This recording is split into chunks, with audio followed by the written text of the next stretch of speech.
Breaking news, বরবাদ সিনেমার শুটিংয়ে অংশগ্রহণ করলেন প্রিয়তমা খ্যাত অভিনেত্রী ইতিকা পাল।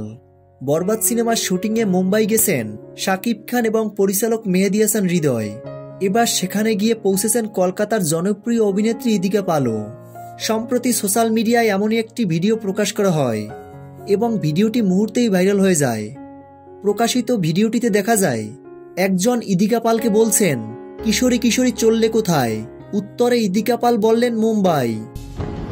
কিশোরী কিশোরী কোথায় চললে?